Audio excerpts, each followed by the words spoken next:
That is brand new video as the intense fighting continues in the town of Tikrit, 80 miles north of Baghdad. The Iraqis calling in reinforcements to take the fight to ISIS, but the makeup of the reinforcements has top U.S. commanders concerned, and for good reason. Iran's elite Quds force joining Iraqi troops side by side, led by this man, a notorious general known as the Shadow Commander. Senator Lindsey Graham knows him well.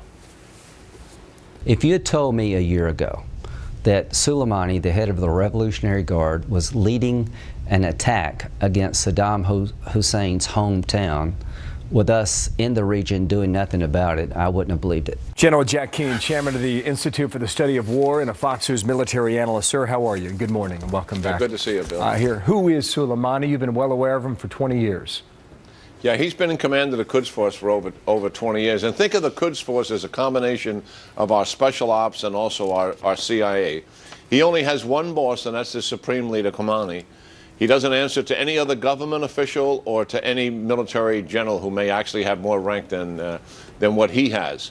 And he's always on the ground influencing events. He is the #1 foreign policy instrument of the Iranian regime. He was in Lebanon 2006 when the Hezbollah pushed back on the Israelis and pushed them out of Lebanon. He began the program to train Iraqi Shia militia in Iran in 2 training bases, 2004 to 2008, armed them with an advanced IED device that killed somewhere in the neighborhood, depending on estimates, of 1,000 to 2,000 U.S. soldiers out of the 4,400 that were killed. He was on the ground in Syria, organizing the effort to push back on the rebels in Syria who had gained the momentum, and Assad was close to falling in the minds of many people. He organized that effort against those rebels and regained the momentum for Assad. And that just recently in Yemen, on the ground again with the Houthi rebels, organizing them, much like he did with the Hezbollah,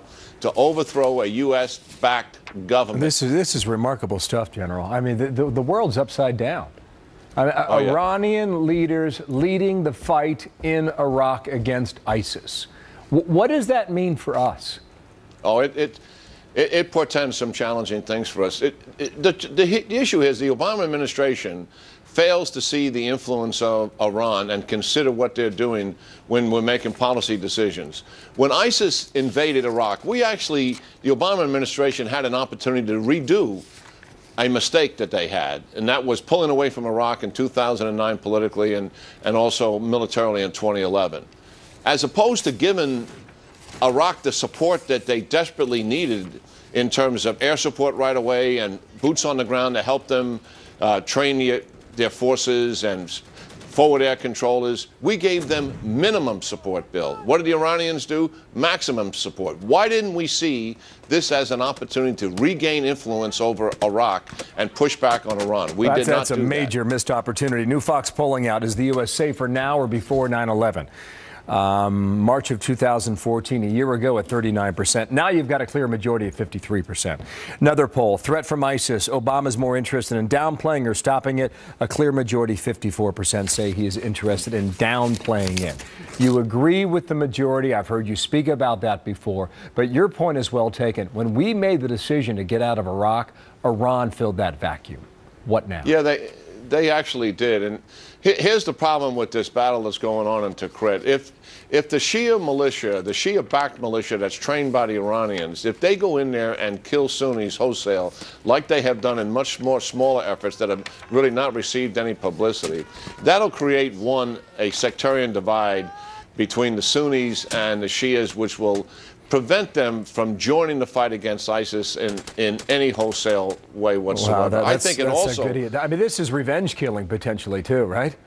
I mean, that's what you're describing. It is that. And the Iranians want this. They want this sectarian divide. They want a weak but stable government in Iraq where they are their #1 ally, not the United States. That's their strategic objective with Iraq, and we certainly have to recognize that.